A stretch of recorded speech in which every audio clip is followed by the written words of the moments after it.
Nós estamos falando sobre um tema principal e vamos a algumas meditações sobre esse tema.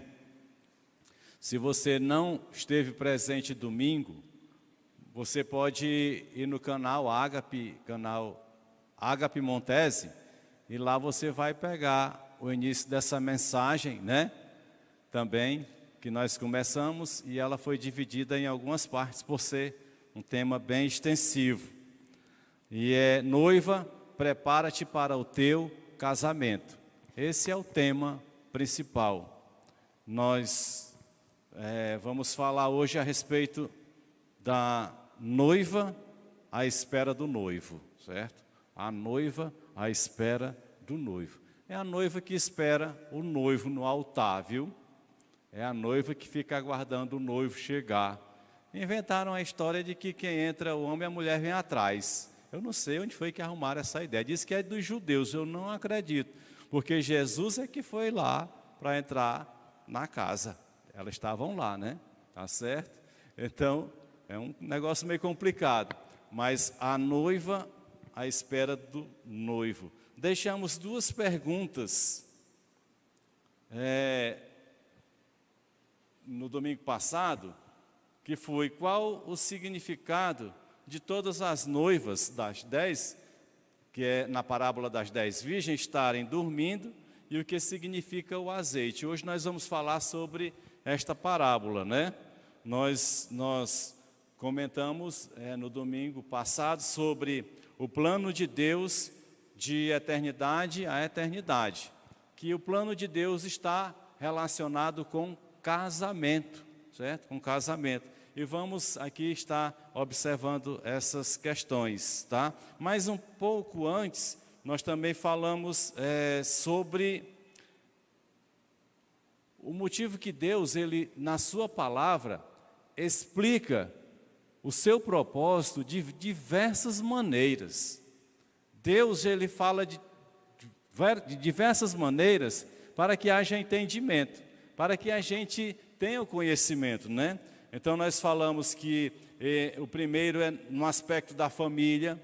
Deus é o Pai, Jesus é o Filho e os santos são os muitos filhos, né? Também o segundo no aspecto da lavoura. Deus é o agricultor, Jesus é a videira, a figueira, a oliveira, o grão de trigo que é a semente da vida, e os santos são os ramos e os muitos frutos. Também, num terceiro aspecto, Deus é o Rei dos Reis, Jesus é o Rei dos Reis da terra, a quem tem toda a autoridade que foi delegada por Deus, pelo Pai. E os santos são o seu povo, né? Nós que seguimos a Jesus Cristo. O quarto é no aspecto da arquitetura. Deus é o dono do edifício.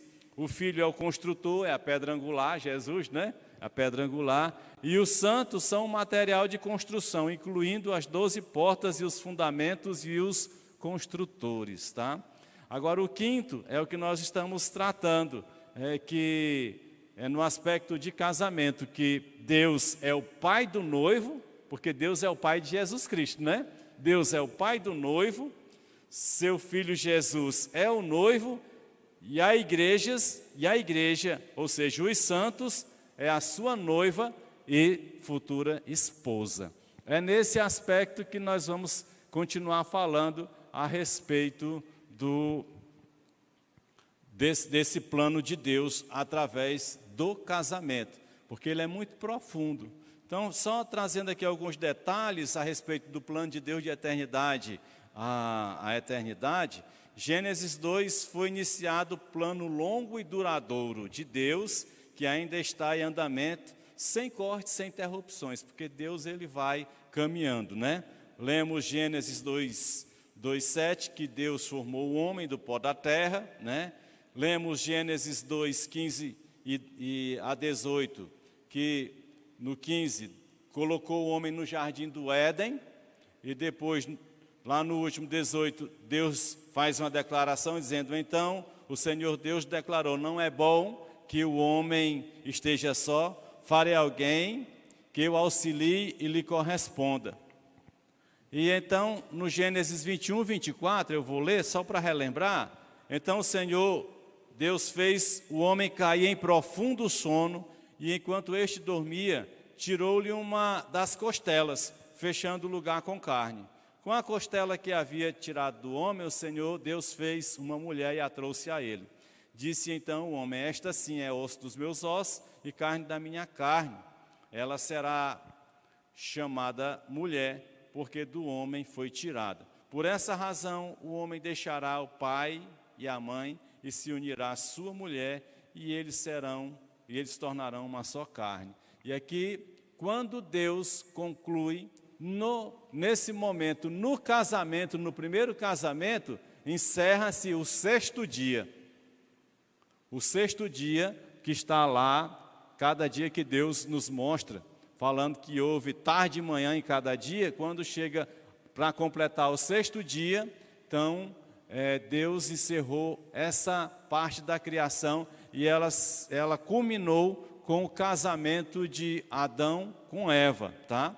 E a gente também mencionou que esse casamento foi um casamento perfeito, porque até então Adão não tinha pecado, Eva não tinha pecado, eram seres perfeitos na presença de Deus. Então foi um casamento perfeito, demonstrando que no futuro, breve para nós, haverá um casamento de perfeição entre Jesus Cristo e a sua noiva, que é a sua igreja. Amém? Então o processo da criação se concluiu com o casamento de Eva e Adão, né? E hoje nós vamos comentar rapidamente alguns detalhes sobre a parábola das 10 virgens, né? Então nós deixamos duas perguntas: por que as 10 virgens estavam dormindo e o que era o significado do azeite, do óleo, tá certo? Que era colocado nas candeias para iluminar, né? Elas levaram, mas parece-me, quando você vai ler aqui, faltou combustível aí em algumas lamparinas, né? Carro sem combustível, quando para no meio da rua, tem que ser multado e rebocado, né? Então tem que tomar cuidado. Mas isso é mais fácil, a gente correr e colocar combustível. Mas aqui no caso das 10 virgens, o negócio não foi muito tranquilo não, tá? Para 5 delas. E você vai prestar atenção.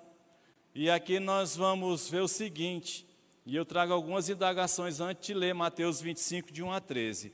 As 10 virgens eram noivas? Aí vocês respondem, eram ou não? Sim, né? As 10 virgens representavam as noivas de Jesus Cristo. Porque 5 não participaram do casamento e as portas se fecharam para elas. Vamos saber com base na palavra de Deus. Então, quando você abre sua Bíblia em Mateus 25, de 1 a 13, a palavra de Deus diz assim: o reino dos céus será semelhante a 10 virgens que pegaram suas candeias e saíram para encontrar-se com o noivo. 5 delas eram insensatas e 5 eram prudentes. Aqui a gente já começa a ver alguma coisa diferente, né? As insensatas pegaram suas candeias, mas não levaram óleo consigo. As prudentes, porém, levaram óleo em vasilhames juntamente com as suas candeias. O noivo demorou a chegar e todas ficaram com sono e adormeceram. O noivo demorou a chegar, viu? Lá no início da igreja, eles pensaram que Jesus ia voltar naqueles dias. Muitos até ficaram desanimados porque estava demorando. E a palavra de Deus está nos dizendo exatamente a respeito disso. O noivo demorou a chegar e todas ficaram com sono e adormeceram. À meia-noite, ouviu-se um grito: o noivo se aproxima, saiam para encontrá-lo. Então todas as virgens acordaram e prepararam suas candeias. Elas levaram candeias, levaram óleo nas candeias, tá? E elas prepararam as suas candeias. Mas ouviram uma voz que diz: o noivo se aproxima.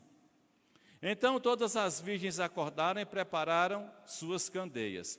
As insensatas disseram às prudentes: dei-nos um pouco do seu óleo, pois as nossas candeias estão se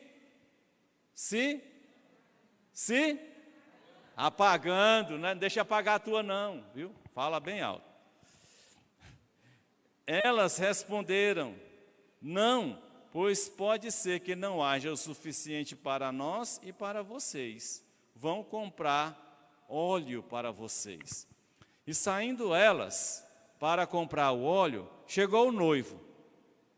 As virgens que estavam preparadas entraram com ele para o banquete nupcial, e a porta foi fechada. Mais tarde, vieram também as outras e disseram: Senhor, abre a porta para nós. Mas ele respondeu: a verdade é que eu não as conheço. Portanto, vigiem, porque vocês não sabem o dia e nem a hora. Jesus, então, traz essa parábola para nós. É uma parábola de um profundo ensinamento, é uma parábola de profundo despertamento, porque no final ele vai dizer assim: vigiem, porque vocês não sabem o dia nem a hora. Então, antes da gente adentrar nos detalhes dessa parábola, vamos comentar um pouco mais sobre a questão do casamento de Jesus e a sua igreja, tá? Porque vai haver um casamento. Esse casamento não aconteceu. Esse casamento está determinado por Deus antes da fundação do mundo. O casamento de Jesus com a igreja já está determinado por Deus, já está pronunciado por Deus antes da fundação do mundo. Assim como Jesus, antes da fundação do mundo, já estava destinado à cruz, também antes da fundação do mundo já havia uma destinação ou uma predestinação de um casamento. E também há uma igreja que é noiva, que já estava sendo preparada antes do Adão existir, tá? Então isso tudo é muito importante que a gente tenha consciência. Este casamento é a história a respeito de Cristo como cabeça da igreja e a igreja como seu corpo. Efésios 1:22 diz: Deus colocou todas as coisas debaixo de seus pés e o designou como cabeça de todas as coisas para a igreja. Efésios 5:23, pois o marido é o cabeça da mulher, como também Cristo é o cabeça da igreja, que é o seu corpo, do qual ele é o Salvador. Se a criação da Eva, a partir da costela de Adão, preste bem atenção, após fazê-lo dormir em Gênesis, foi a preparação para o primeiro casamento. O primeiro casamento se deu pelo sofrimento de um homem, de Adão, porque foi arrancado dele uma costela, foi feita uma cirurgia.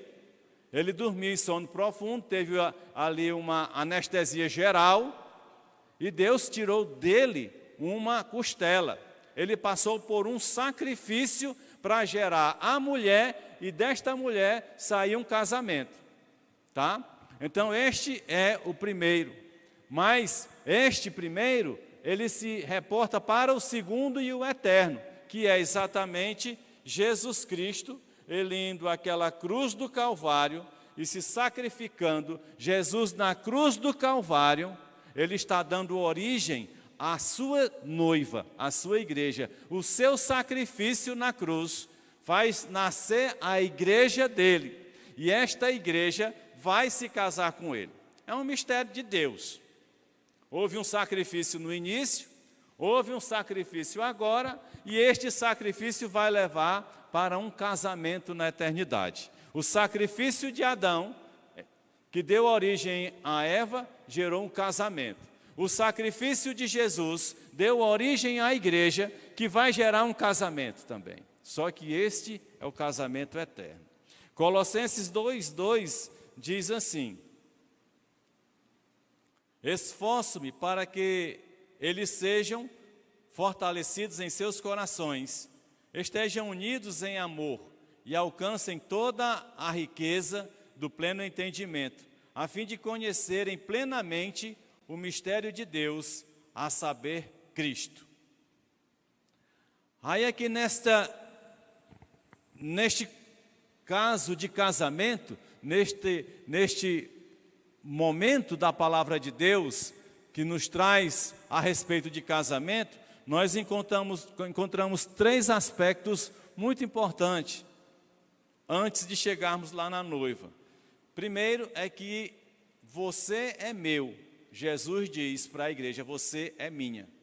E a igreja diz para Jesus, você é o meu amado. Eu sou do meu amado e o meu amado é meu, né? E não tem casamento que diz assim, né? O pessoal diz. Então Jesus Cristo, deixa eu te pedir uma coisa, dá uma diminuída nesses ar-condicionado que eu estou virando igual uma conserva. Estou ficando uma conserva aqui. Perdão, viu, irmãos? Então, ele diz assim, eu sou do meu amado, então você é meu. Nos casamentos que a gente participa, a gente vê muito isso, né? Ali, é um momento assim mágico, é um momento gracioso, quando os dois estão casando. Não é uma coisa muito interessante, os dois é uma alegria, né? Está lá o homem no altar, a irmã ali parece que não está muito, está dando umas risadas ali por trás da máscara. Eu estou vendo, viu?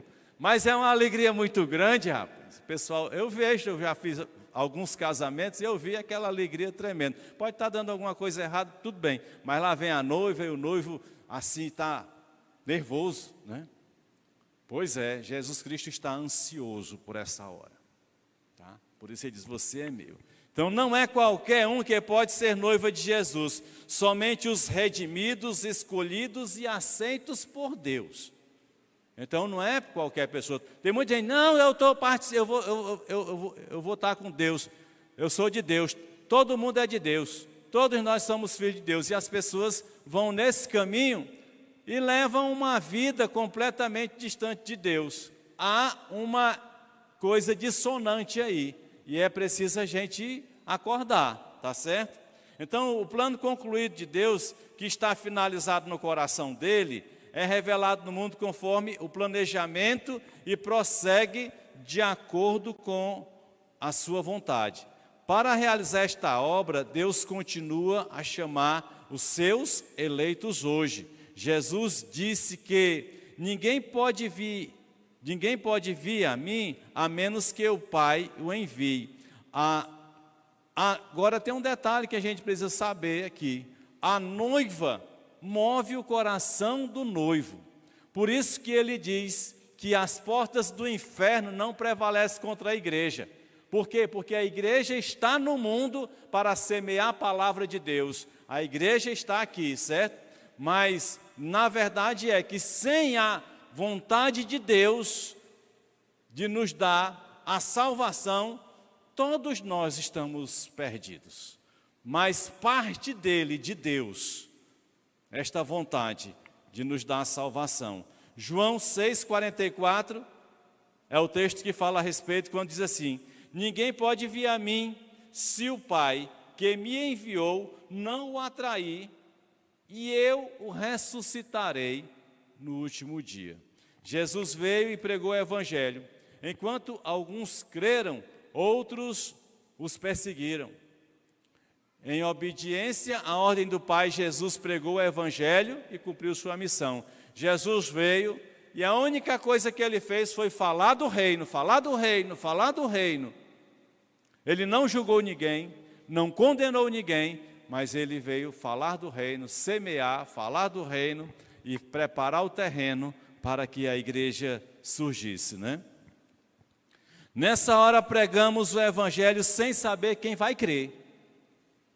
Você não sabe, nem eu. Quem é que sabe quem é que vai receber Jesus Cristo? Quem é? Mas nós temos uma obrigação. É de evangelizar. É de pregar. Se a gente não cumpre isso, nós estamos em falta com o mandamento de Jesus Cristo: ide por todo mundo pregar o evangelho a toda criatura, né? E eu louvo a Deus pelos jovens que fizeram ali, dirigiram o culto ontem aqui no campus, no campinho ali, né? E a igreja participou, muitos irmãos estavam ali, e foi maravilhoso a gente ver que, semeando a palavra, nós nos sentimos bem. Quando a gente está participando de alguma forma de que a palavra está sendo semeada, então nós nos sentimos bem. É só quando nós percebemos que isso é gracioso, é a vontade de Deus, né? E eu louvo pela vida destes jovens e pela igreja também, e que nós venhamos despertar, né, irmãos, para a tempo e a fora de tempo estarmos semeando a palavra do Senhor.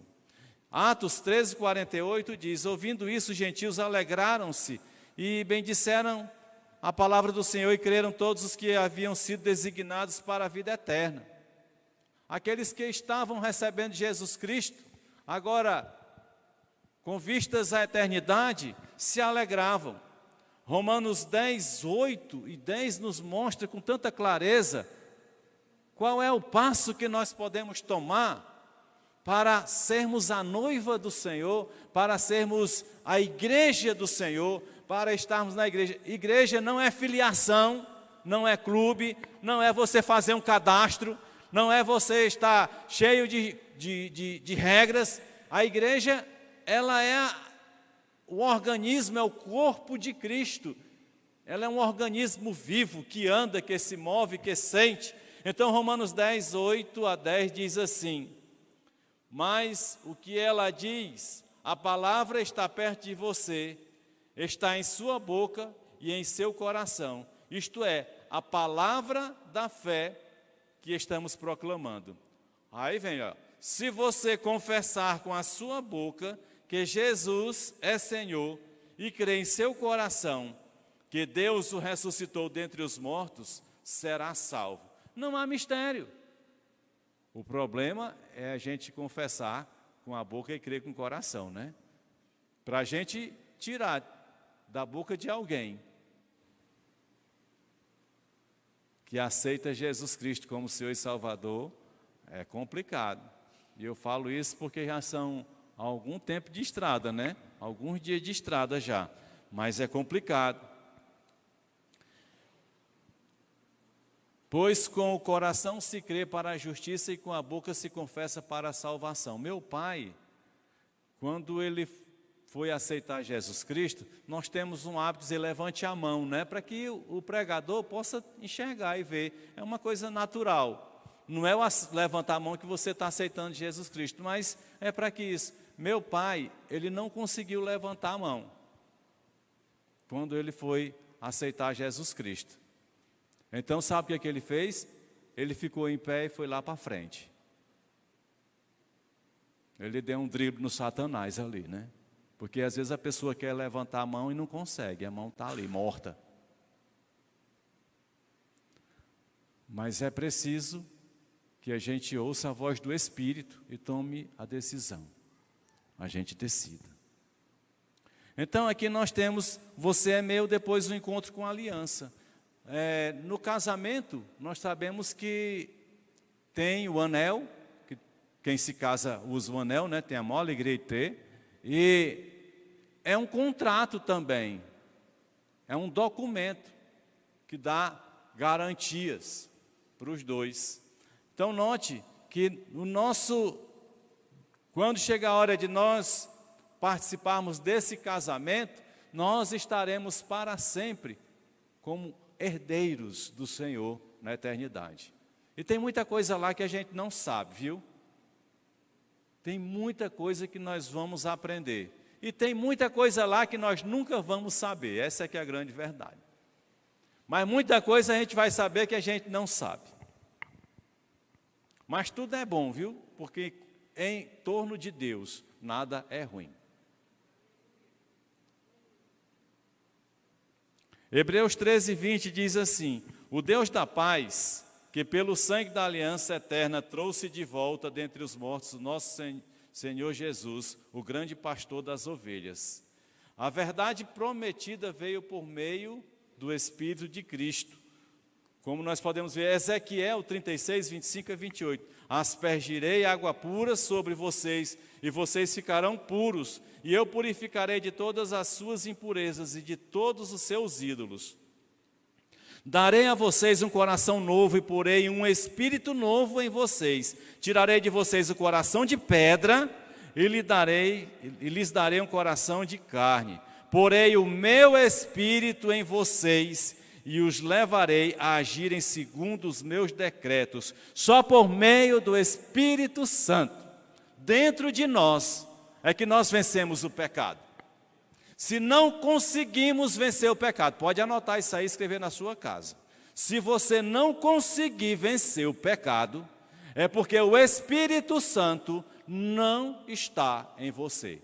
Não tenham medo de dizer isso, porque Jesus nos liberta de todo e qualquer pecado. Há poder no sangue de Jesus. Então, por isso que nós não podemos chegar diante de Deus justificando. A gente justifica, eu sou miserável, eu sou pecador, eu sou fraco. Em nossa carne nós somos um desastre. Em nossa carne nós somos um desastre. Mas pelo Espírito Santo nós somos mais que vencedores. Então ninguém vai dizer, não, eu adultero porque eu sou fraco. Não, eu faço isso porque eu sou fraco. Não, eu faço um monte de coisa errada porque eu sou fraco. Não existe essa justificativa. E tem essa justificativa, porque ela vem acompanhada de outra, a ausência do Espírito Santo. Aí é a grande diferença, né? Então ele diz, eu porei o meu Espírito em vocês, verso 27, e os levarei a agirem segundo meus decretos e a obedecerem fielmente às minhas leis. Vocês habitarão na terra que dei aos seus antepassados. Vocês serão o meu povo e eu serei o seu Deus. Quem tem o Espírito Santo será povo de Deus. E Deus será o seu Deus, né? João 20, 23. Tendo dito isto, mostrou-lhes as mãos, né, Jesus, e o lado. Os discípulos alegraram-se quando viram o Senhor. Novamente Jesus disse, Pai seja com vocês. Assim como o Pai me enviou, eu os envio. E com isso soprou sobre eles e disse, recebam o Espírito Santo. E ele disse, se perdoarem os pecados de alguém, estarão perdoados. Se não os perdoarem, não estarão perdoados. Olha só a responsabilidade que Jesus Cristo não deu aos apóstolos, mas deu à igreja. Ele disse, se perdoarem os pecados. Como é que você perdoa o pecado de alguém? Entregando a mensagem de salvação e a pessoa recebendo Cristo. Perdoou tudo. Porque ainda que na cruz o poder de Deus tenha sido suficiente para aniquilar o pecado de todos nós ainda trazemos em nós os pecados, que precisamos atrair o sangue dele para nós, para que esses pecados sejam totalmente aniquilados. Então aí acontece isso, é a aliança que nós fazemos. Em seguida, tornar-se em um só corpo. Lá em Gênesis diz que os dois serão uma só carne. Jesus e a igreja, um só. Assim como todas as coisas no céu e na terra estão unidas em Cristo, o propósito da criação de Deus é a conclusão do plano misterioso que Deus tem e os santos se tornarem um corpo, que está, você pode ver em Efésios 1, 10 e 4, 6. E Jesus orou dessa forma, falando a respeito deste corpo. João 17, versículo 17 diz assim, não ficarei mais no mundo, mas eles ainda estão no mundo. Eu vou para ti, Pai Santo, protege-os em teu nome, que me deste, para que sejam um, assim como somos um. Versículo 11, né? Para que todos sejam um. Versículo 21. Pai, como tu és em mim e eu em ti, que eles também sejam em nós, para que o mundo creia que tu me enviaste. 22. Dei-lhes a glória que me deste, para que eles sejam um, assim como nós somos um. Eu neles e tu em mim, que eles sejam levados à plena unidade, para que o mundo saiba que tu me enviaste e os amaste como igualmente me amaste. E aqui vem um detalhe que eu quero dizer: quando ele está falando de ser um, não significa dizer que temos que ter o mesmo pensamento, o mesmo gosto, gostar da mesma cor, gostar do mesmo tipo de coisa. Não é isso que ele está falando. É que na engrenagem do corpo, cada parte deve estar harmonizada com a outra. Essa é a grande diferença. Nós não somos robôs que somos programados para sermos tudo igualzinho. Somos diferentes, pensamos diferentes, precisamos respeitar uns aos outros, né? Precisamos ter o respeito pelas pessoas, nada de se irar, nada de estar se revoltando, nada de querer obrigar os outros a pensarem igual a nós. Nós precisamos estarmos unidos, fazendo com que o corpo interligado uns com os outros seja um corpo perfeito. Essa é a grande diferença, cada um fazendo aquilo que Deus chamou para fazer. Verso 10 do capítulo 6 de Mateus diz assim: venha o teu reino, seja feita a tua vontade, assim na terra como no céu. É responsabilidade nossa, como igreja, como noiva, trazer o reino de Deus para a terra e fazer com que a vontade dele se manifeste aqui. É difícil? É. Por quê? Porque o ser humano, a sua tendência natural é se distanciar de Deus. Precisa do Espírito Santo, volto a falar. Aí então nós vamos, depois de ver essa questão do casamento e esses três aspectos, eu queria voltar um pouco antes para falar a respeito da noiva, porque ainda estamos em fase de noiva. A igreja em fase de noiva, né? Se preparando para o casamento. Quem teve uma noiva por aí recentemente sabe como é o negócio, né? É tenso, preocupado com todos os detalhes. Mas olha, observe uma coisa.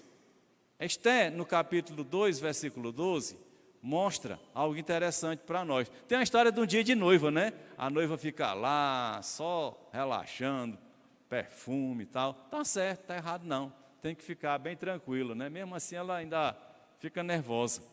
Mas assim, antes de qualquer daquelas moças apresentar-se ao rei Xerxes, devia completar 12 meses de tratamento de beleza. Hoje só tem um dia, né? As bichinhas hoje só tem um dia. Mas naquele tempo era 12 meses de tratamento de beleza, prescrito para as mulheres. 6 meses com óleo de mirra. A mulher ia ficar bem oleosazinha, né? Ia ficar mesmo que um sabão. E 6 meses com perfumes e cosméticos. Ficar cheirosa, viu? Ficar cheirosa. Gilberto gostou do negócio do... Então, todas as pretendentes passavam pelo mesmo processo, viu? As pretendentes passavam pelo mesmo processo. Tem um detalhe, só uma casava.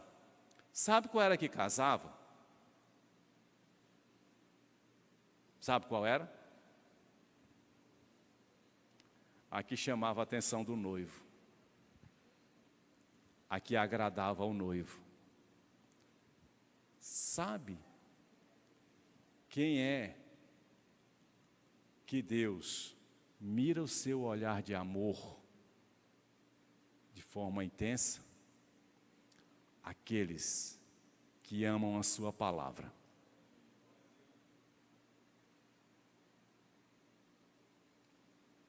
Aqueles que amam a sua palavra.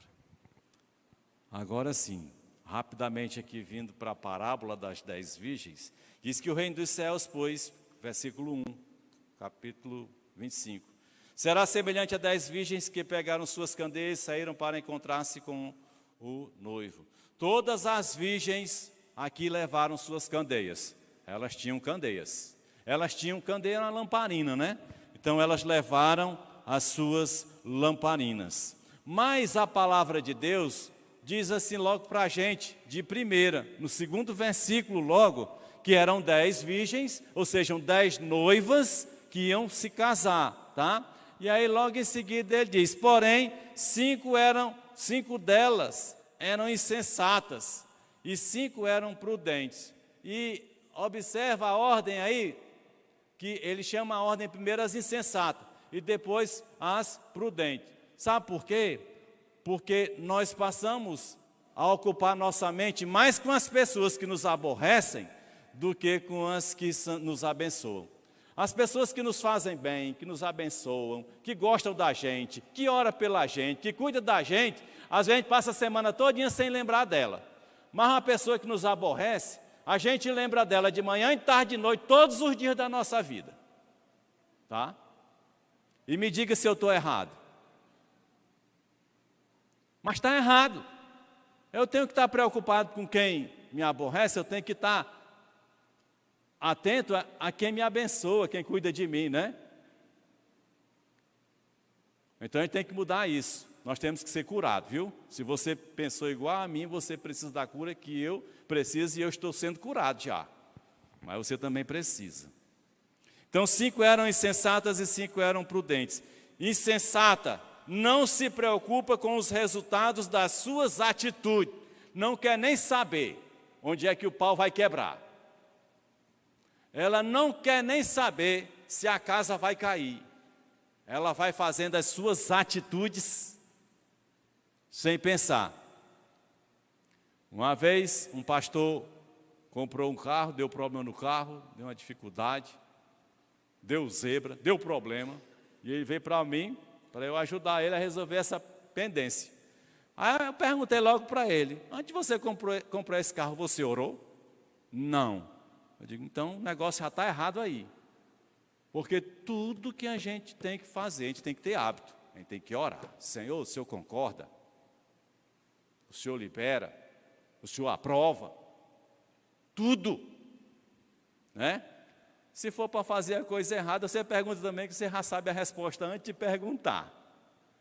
Mas eu estou falando em coisas saudáveis e coisas boas. Tá?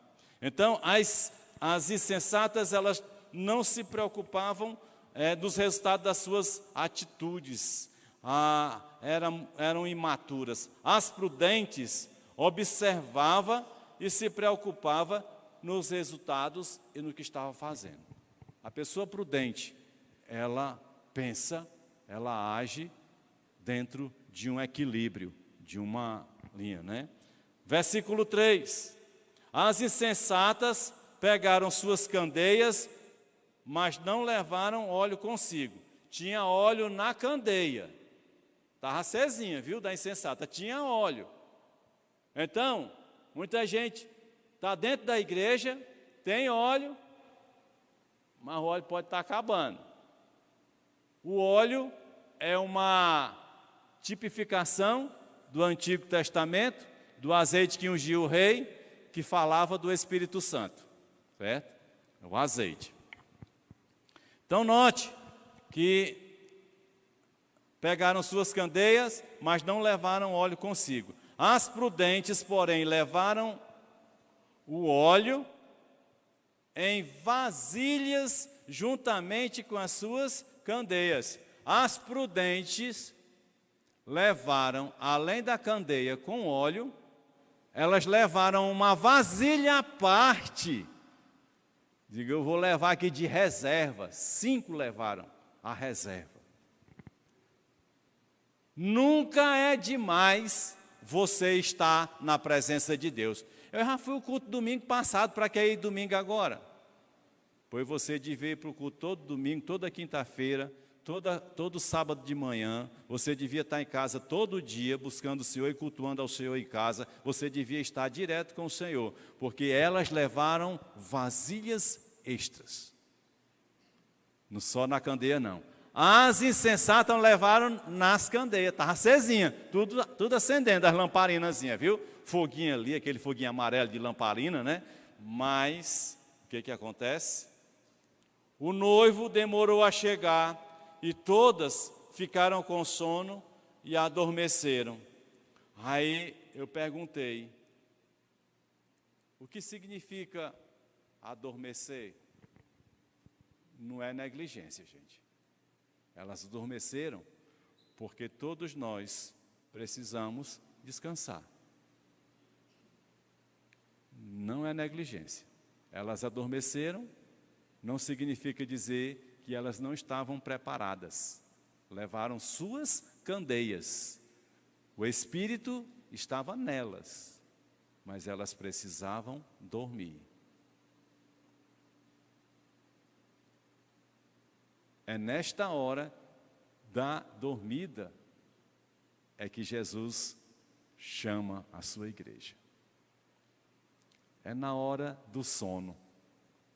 E se você estiver dormindo, você vai para o inferno. Vai não. Você vai para o inferno se não tiver a presença do Espírito Santo em você. Então, presta atenção, porque o pessoal mete medo na gente. Está aí, estava dormindo tudo. Quem dormiu não vai. Não funciona assim. Esse dormir não é negligência, não é deixar de fazer a vontade de Deus. Tanto é que eles estavam com azeite. À meia-noite, olha, o noivo foi chegar à meia-noite. À meia-noite ouviu... Não, ainda tem assim. À meia-noite, nem foi o noivo que chegou à meia-noite, não. À meia-noite, versículo 6. Ouviu-se um grito, o noivo se aproxima. Saiam para encontrá-lo. Lembram de João Batista? O reino de Deus está próximo. João Batista, o reino de Deus está próximo. Os profetas de hoje, a igreja está dizendo, Jesus está voltando.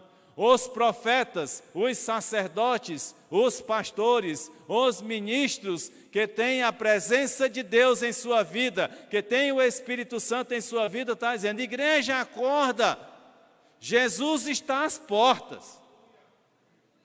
E a igreja que não está tendo coragem de falar isso, ela está em sérios apuros. Porque nós estamos vendo, esse mundo está diferente, ele está estranho, ele está louco. Todo dia eu escuto notícia de homem matando mulher. Todo dia. Todo dia eu escuto falar de criança sendo estuprada. Mas não é todo dia não, é a cada minuto. O mundo está louco. O mundo está precisando de juízo. E sabe quem é que vai fazer esse juízo? Não são os políticos que a gente pensa, que a gente devota, que a gente acredita. É o Senhor Deus Todo-Poderoso. É esse. Igreja, acorda. Sai da carnalidade. Entra no Espírito, né? Então ele diz, à meia-noite ouviu-se um grito, o noivo se aproxima. Então, quase 2000 anos, Jesus Cristo está avisando que vai voltar. Porque os anjos que estavam lá com aquelas 500 pessoas que viram Jesus no Monte das Oliveiras subindo, aquelas 500 pessoas, os anjos disseram assim, porque vocês estão olhando para o céu, assim como vocês viram ele subir, ele vai descer. Começou a dizer aí, já alertando. Então, todas as virgens acordaram e prepararam suas candeias, né?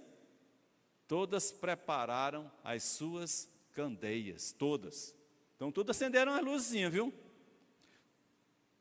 As insensatas disseram às prudentes, dê-nos um pouco do seu óleo, pois as nossas candeias estão se apagando.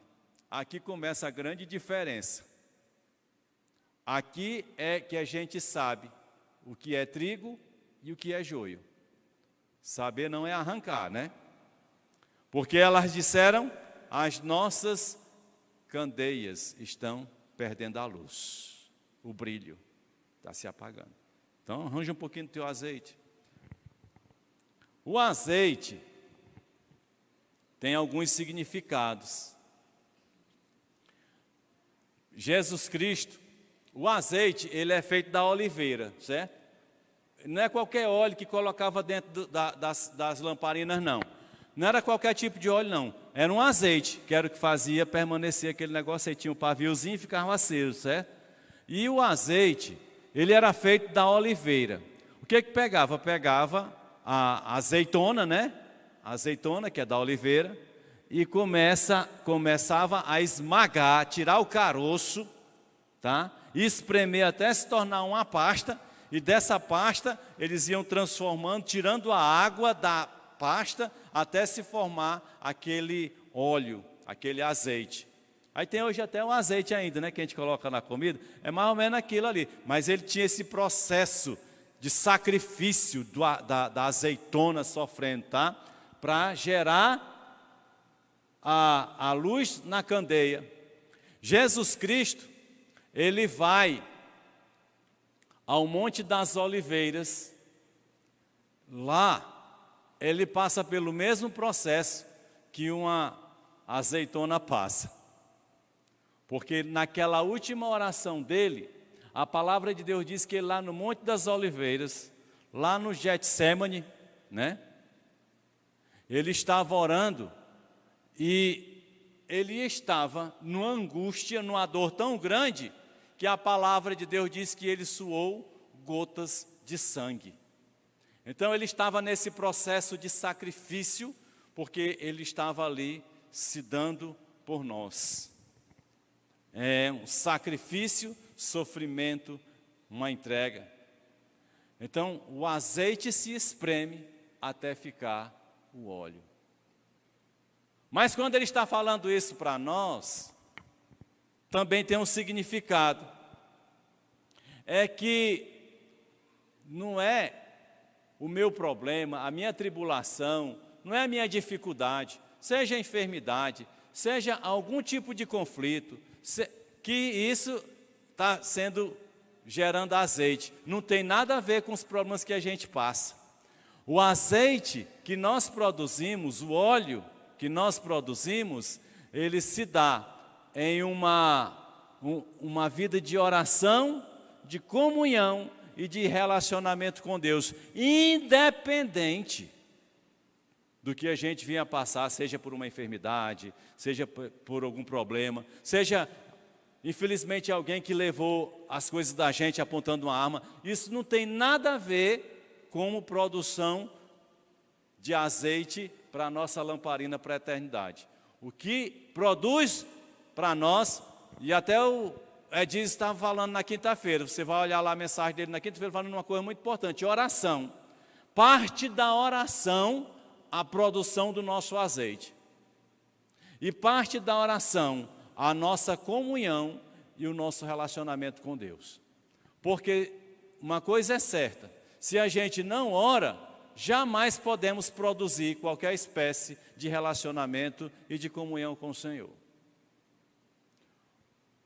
Para o oriental é fácil, eles oram bastante. É natural orar, é normal orar. Mas para o brasileiro, que é impaciente, agitado, é cheio de coisa, cheio de afazeres, não é disciplinado, para orar não tem tempo.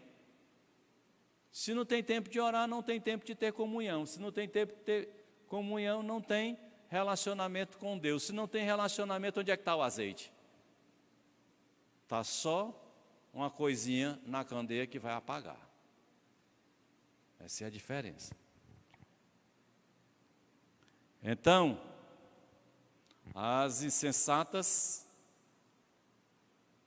não tinham azeite suficiente. Verso 9. Elas responderam: não, pois pode ser que não haja suficiente para nós e para vocês. Vão comprar óleo para vocês. Verso 10. E saindo elas para comprar o óleo, chegou o noivo. É esse o problema de quem não vigia. Eu não sei se vocês aqui já tiveram a experiência de ferver leite. Minha mãe, eu vi minha mãe, se era uma das coisas que irritava minha mãe nunca se irritava com nada. Mas como eu vivia muito na cozinha dela, de adolescente, jovem, tudo, eu sempre tive uma admiração pela minha mãe, muito grande, era uma coisa que ela deixava, porque ela ficava olhando o leite. Na hora em que ela desviava um pouquinho, o bicho subia e derramava no fogão. Ela disse, bendito. Ela ficava com raiva. Então, se a gente vigia só um pouco, mas não vigia vigiando, esse é o problema. Não é meu. Não, a culpa é do pastor. A culpa minha é se eu ficar. Deus me livre, né? Se eu ficar, aí a culpa é minha. Se você ficar, a culpa não é minha, não. Foi o pastor. Não vem com essa, não. E o filme, tudo que fala de arrebatamento, a primeira pessoa que a gente vê é um pastor, né? Que coisa. É porque o pastor, ele tem responsabilidade maior. O pastor não pode dar mau testemunho, não. A gente querendo andar na linha. O pessoal ainda diz que a gente está fazendo presepada. Imagina uns, não vou falar o nome de ninguém, que não compete a mim julgar ninguém. Eu não julgo ninguém. Nem me julgo, porque senão eu me condeno. Mas os filmes tudo bota o coitado do miserável do pastor sempre ficando. O cara já pensou o sujeito passar 40 anos numa igreja ouvindo boneco de pessoa, problema, chateação, irmão emburrado, tipo de todo jeito. Aí quando chega na hora do arrebatamento, o infeliz ainda fica. É de lascar. Mas infelizmente é assim, porque de uma hora para outra, se ele não tomar cuidado, se ele não vigiar, ele fica preocupado com os problemas dos outros e esquece do seu relacionamento com Deus. Ele chega até a duvidar que Deus existe e fica só um profissional de púlpito. Aí está frito, né? Esse é o perigo. Então, e saindo para comprar o óleo, chegou o noivo. As virgens que estavam preparadas entraram com ele para onde? Para o banquete nupcial, para o casamento. Olha, quem estava preparada, levou a vasilha, levou tudo direitinho, né? E a porta foi fechada. Aí vocês lembram lá da história de Noé. Nós demos uma pinceladazinha bem aqui, não foi? Noé pregou e o povo só zombou dele. Uma multidão de gente. Só sobraram 8 almas. O resto foi tudo por água abaixo, literalmente, né? Por água abaixo, literalmente. Porque a porta fechou. Abre a porta está fechada, não abre mais. Depois que Jesus, eis que estou à porta, Apocalipse 3:20, eis que estou à porta, agora, eis que estou à porta. Se você abrir a porta, ele vai entrar e vai participar de um banquete, de uma ceia com você, e você vai participar com ele, agora. Depois que ele fechar a porta, já era. Então, mas mais tarde vieram também as outras e disseram, Senhor, abre a porta para nós. Mas ele respondeu, a verdade é que eu não as conheço. Se você tem partes da joia, mas se você não unir todas essas partes, você não tem uma joia. Se você tem partes da palavra de Deus, mas não tem a palavra de Deus toda, você não tem nada de Deus. Guarda isso no teu coração.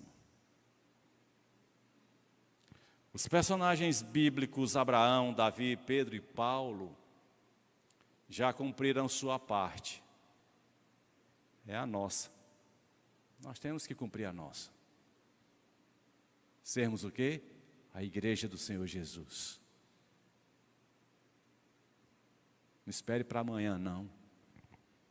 Como noiva. Ainda não estamos casados com Jesus, mas Ele já deu a vida por nós. E nós precisamos fazer a nossa parte. A noiva é toda a igreja, viu? Nós somos membros desse corpo. Nós somos diferentes, nós pensamos diferentes, temos um rosto diferente, nós temos hábitos diferentes. Isso não nos faz melhor nem pior um dos outros. Somos o corpo do Senhor Jesus Cristo. A volta de Jesus será um evento universal. As 10 virgens representam uma totalidade. No casamento judaico, era preciso 10 testemunhas para poder ele se realizar. Alguém anuncia que o noivo está chegando. Deus está levantando seus profetas, seus arautos, seus atalaias para acordar a igreja. E a vinda de Jesus será muito parecido com esta parábola. Então, se nós somos uma noiva, a noiva pensa dia e noite no seu casamento. Eu nunca fui noiva, graças a Deus. Quando eu fui casar com a Sônia, eu nem me preocupava com isso aí não. Estava nem preocupado com nada. O noivo já fez a parte dele. Está esperando a hora. Mas quem está se arrumando é a noiva, né? Assim somos nós como noiva, como igreja. Temos que estar dia e noite. Acorda de madrugada e diz, está faltando isso aqui. Joelho no chão. Oração. Buscar o Senhor.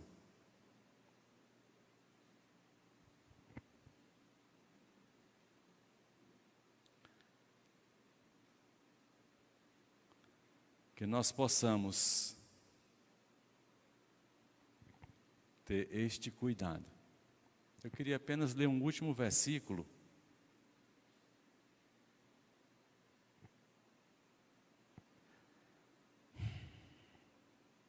Mas antes dele eu queria fazer uma pergunta.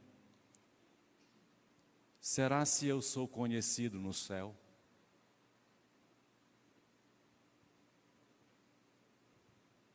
Eu sou conhecido no céu pelas palavras que eu estou colocando diante de Deus, pela minha oração. Será se eu sou conhecido no céu? Às vezes eu sou conhecido bem na terra, né? Redes sociais, a gente gosta de umas redes sociais. Eu não estou aqui condenando ninguém não, viu? Por favor, não estou aqui para criticar não. Mas estou trazendo aqui um alerta.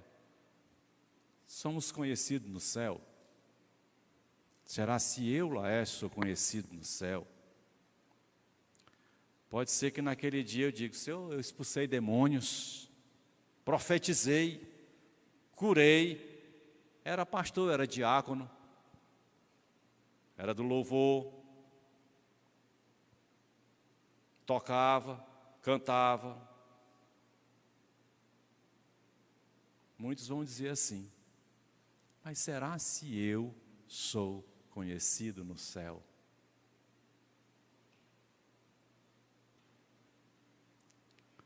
É um caso sério, né?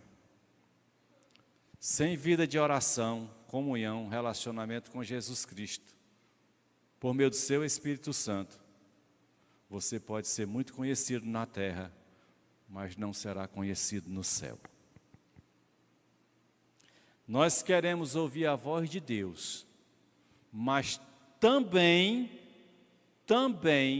Deus quer ouvir as nossas vozes. Você quer ouvir a voz de Deus? E eu também quero. Eu peço todo dia para Ele falar, menos um bom dia. Mas Ele faz questão de ouvir a minha voz. Quando eu digo a minha, estou falando de todos nós.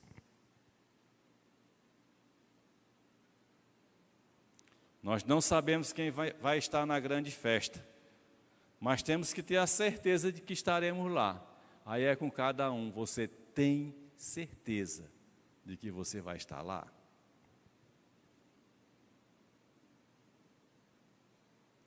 Não se engane, por você dizer que tem Jesus Cristo, assim como eu também digo, Satanás não deixa de investir na minha vida nem na sua, querendo nos seduzir a fazer o que Deus reprova, o que Deus se indigna.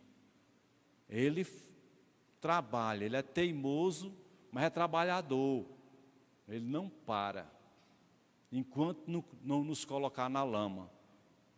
Por isso, nós precisamos vigiar. Ter azeite nas nossas candeias. E saber de uma coisa. 1 Samuel 16:7. O Senhor, contudo, disse a Samuel: não considere a sua aparência nem a sua altura, pois eu o rejeitei. O Senhor não vê como vê o homem. O homem vê a aparência, mas o Senhor vê o coração. É lá dentro de você que Deus vê, é dentro de mim. Graças a Deus eu não vejo de ninguém.